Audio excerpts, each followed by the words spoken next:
ಈ ನಿಮ್ಮ ಯೂಟ್ಯೂಬ್ ವಾಹಿನಿ ಮುಖಾಂತರ ಒಂದು 4 ಜನಕ್ಕೆ ಗೊತ್ತಾಗಲಿ, ಜನರ ಆಶೀರ್ವಾದ, ದೇವರ ಆಶೀರ್ವಾದ ಪಡೀಲಿ ಜನರು, ಆಮೇಲೆ ಒಳ್ಳೆಯದಾಗಲಿ ಅನ್ನೋದು ನಮ್ಮ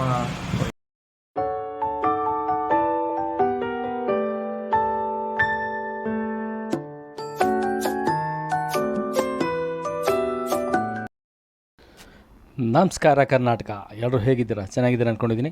ನಾನಂತೂ ಸೂಪರಾಗಿದ್ದೀನಿ. ನನ್ನ ಮತ್ತೊಂದು ವೀಡಿಯೋಗೆ ನಿಮಗೆಲ್ಲರೂ ಸ್ವಾಗತ. ಯಾರು ನನ್ನ ಚಾನೆಲ್ನ ಮೊದಲು ನೋಡ್ತಾ ಇದ್ದೀರೋ ದಯವಿಟ್ಟು ಸಬ್ಸ್ಕ್ರೈಬ್ ಮಾಡ್ಕೊಳ್ಳಿ, ಪಕ್ಕದಲ್ಲಿರೋ ಬೆಲ್ ಐಕಾನ್ ಪ್ರೆಸ್ ಮಾಡಿ. ಇದೇ ಥರ ಹೊಸ ಹೊಸ ವೀಡಿಯೋ ನಿಮ್ಗೆ ನೋಟಿಫಿಕೇಷನ್ ಬರ್ತಾ ಇರುತ್ತೆ. ಇವತ್ತು ಒಂದು ದೇವಸ್ಥಾನ ಬಂದು, ಈ ದೇವಸ್ಥಾನ ಇರೋದು ಕೋಲಾರಮ್ಮ ಕೆರೆಕಟ್ಟೆ 2ನೇ ಕೋಡಿ ಹತ್ರ.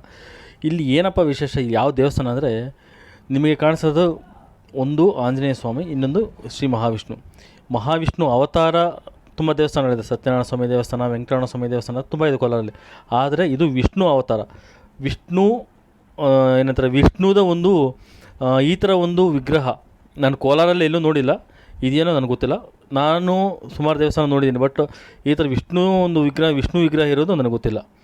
ಸೊ ಇದೊಂದು ವಿಷ್ಣು ದೇವಸ್ಥಾನ ತುಂಬ ಶ್ರೇಷ್ಠ ಅಂತ ಕೇಳ್ಪಟ್ಟಿದ್ದೀನಿ.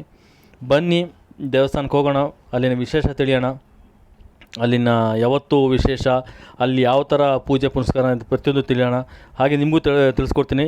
ಬನ್ನಿ, ನೀವು ದೇವರ ದರ್ಶನ ಮಾಡಿಕೊಂಡು ಬರೋಣ. ಮತ್ತು ನನ್ನ ಸುಮಾರು ಜನ ಕೇಳ್ತಾರೆ, ಏನು ಸರ್ ಇಂಥ ದೇವಸ್ಥಾನ ಎಲ್ಲಿದೆ ಅಂತ ನಮ್ಗೆ ಗೊತ್ತೇ ಇಲ್ಲಲ್ಲ ಕೋಲಾರ ಸುತ್ತಮುತ್ತ ಅಂತ. ಸೊ ನನ್ನ ಒಂದು ಉದ್ದೇಶ ಅದೊಂದೇ, ಈ ಥರ ಯಾರೂ ಗೊತ್ತಿಲ್ಲದ ದೇವಸ್ಥಾನಗಳನ್ನ ಹೊರ ಜಗತ್ತಿಗೆ ತರಬೇಕು, 4 ಜನಕ್ಕೆ ತಿಳಿಸ್ಬೇಕು, ಅದನ್ನ ಶಕ್ತಿ ತಿಳಿಸ್ಬೇಕು, ಯಾರೊಬ್ಬರಿಗೆ ಒಳ್ಳೆಯದಾಗುತ್ತೆ. ಸೊ ಇದೊಂದೇ ಒಂದು ಕಾನ್ಸೆಪ್ಟಿಂದ ನಾನು ವೀಡಿಯೋಗಳು ಮಾಡ್ತಾ ಇರೋದು. ಸೊ ಬನ್ನಿ, ಈ ಥರ ದೇವಸ್ಥಾನ ಮತ್ತೆ ನಾನು ವೀಡಿಯೋ ಮಾಡ್ತಾ ಇರ್ತೀನಿ, ಈ ಥರ ಹೊಸ ದೇವಸ್ಥಾನ ತೋರಿಸ್ತಾ ಇರ್ತೀನಿ. ಬನ್ನಿ ದೇವಸ್ಥಾನ ನೋಡ್ಕೊಂಬರೋಣ.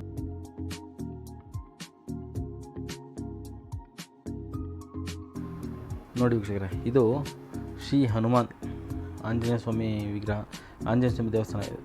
ಅದೇ ಇದರಲ್ಲಿರೋದು. ಇಲ್ಲಿ ಏನಪ್ಪ ವಿಶೇಷ ಅಂದರೆ, ಈ ದೇವಸ್ಥಾನದ್ದು ಸುಮಾರು ವರ್ಷಗಳಿಂದ ಒಂದು ದೇವಸ್ಥಾನ ಮಾಡಬೇಕು ಅಂತ ಸಂಕಲ್ಪ ಇತ್ತು, ಆದರೆ ಆಗಿರಲಿಲ್ಲ. ಈ ದೇವಸ್ಥಾನ ಪ್ರತಿಷ್ಠಾಪನೆ ಆಗಿರೋದೇ ಒಂದು ಏನಂತಾರೆ ಆಶ್ಚರ್ಯ. ನಾನು ಹೇಳಿದ್ನಲ್ಲ, ವಿಷ್ಣು ನೋಡಿ, ಈ ಥರ ವಿಷ್ಣು ವಿಗ್ರಹ ನಿಮಗೆ ಕೋಲಾರ ಜಿಲ್ಲೆಯಲ್ಲಿ ಎಲ್ಲೂ ಕಾಣಸಿಗಲ್ಲ. ನೋಡಿ, ವಿಷ್ಣು ಅವತಾರ ಅಲ್ಲ, ಇದು ವಿಷ್ಣುವೇ ಇದು. ಯಾಕಂದರೆ ವಿಷ್ಣು ಅವತಾರ ಬೇರೆ ಇದೆ, ವಿಷ್ಣು ಬೇರೆ. ವಿಷ್ಣು ಅವತಾರ ಅಂದರೆ ಕೃಷ್ಣನ ದೇವಸ್ಥಾನ ಇದೆ, ಸತ್ಯನಾರಾಯಣ ಸ್ವಾಮಿ ದೇವಸ್ಥಾನ ಇದೆ, ವೆಂಕಟರಮಣ ಸ್ವಾಮಿ ದೇವಸ್ಥಾನ ಇದೆಲ್ಲ ವಿಷ್ಣು ಅವತಾರಗಳು. ಆದರೆ ಇದು ವಿಷ್ಣು ದೇವಸ್ಥಾನ ವಿಗ್ರಹ ನೋಡಿ ಎಷ್ಟು ಏನಂತಾರೆ, ಒಂದು ಯಾವ ಥರ ಹೇಳೋದು, ಅಷ್ಟು ತುಂಬ ಚೆನ್ನಾಗಿದೆ. ಅದು ಹೇಳೋಕ್ಕಾಗಲ್ಲ. ಅದು ದೇವಸ್ಥಾನ ಹೋಗಿ ನೇರವಾಗಿ ನೋಡಿದ್ರೆ ದೇವಸ್ಥಾನ ವಿಗ್ರಹ ಅಷ್ಟು ಚೆನ್ನಾಗಿದೆ ದೇವಸ್ಥಾನ ಇದು. ಆ ವಿಗ್ರಹ ಆಗಲಿ, ಅಲ್ಲಿ ಅದಕ್ಕೆ ಅಲಂಕಾರ ಮಾಡೋದು ತುಂಬ ಚೆನ್ನಾಗಿ ಕಾಣಿಸುತ್ತೆ. ಆ ವಿಗ್ರಹ, ಈ ಥರ ವಿಗ್ರಹ ಕೋಲಾರಲ್ಲಿ ಎಲ್ಲೂ ನಾನಂತೂ ನೋಡಿಲ್ಲ. ನೀವೆಲ್ಲ ನೋಡಿ ನಾನು ಕಮೆಂಟ್ ಮಾಡಿ, ಇಂಥ ದೇವಸ್ಥಾನ ಇದೆ ಅಂತ ಹೇಳ್ಬಿಟ್ಟು ಅಲ್ಲಿಗೂ ಹೋಗ್ಬಿಡ್ತೀನಿ. ಬಟ್ ಈ ಥರ ಒಂದು ದೇವಸ್ಥಾನ, ವಿಷ್ಣು ದೇವಸ್ಥಾನ ನಾನೆಲ್ಲೂ ನೋಡಿಲ್ಲ. ಅದೇ ಇಲ್ಲಿನ ವಿಶೇಷ.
ಓಂ ಕೇಶವಾಯ ನಮಃ ನಾರಾಯಣಾಯ ನಮಃ ಮಾಧವಾಯ ನಮಃ ಗೋವಿಂದಾಯ ನಮಃ ವಿಷ್ಣವೇ ನಮಃ ಮಧುಸೂದನಾಯ ನಮಃ ತ್ರಿವಿಕ್ರಮಾಯ ನಮಃ ವಾಮನಾಯ ನಮಃ ಶ್ರೀಧರಾಯ ನಮಃ ಋಷಿಕೇಶಾಯ ನಮಃ ಪದ್ಮನಾಭಾಯ ನಮಃ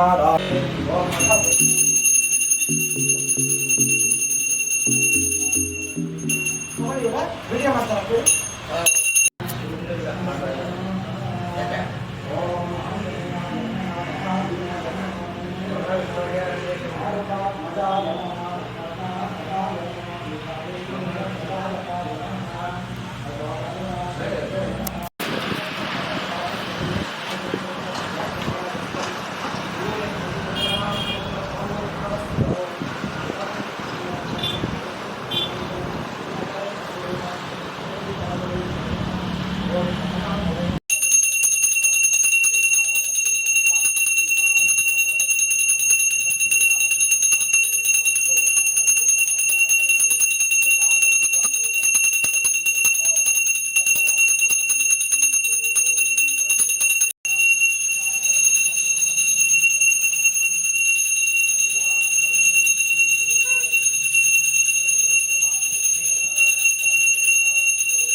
नमो गणपतये नमः प्रमथपतये नमस्ते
ಸರ್ ನಮಸ್ತೆ.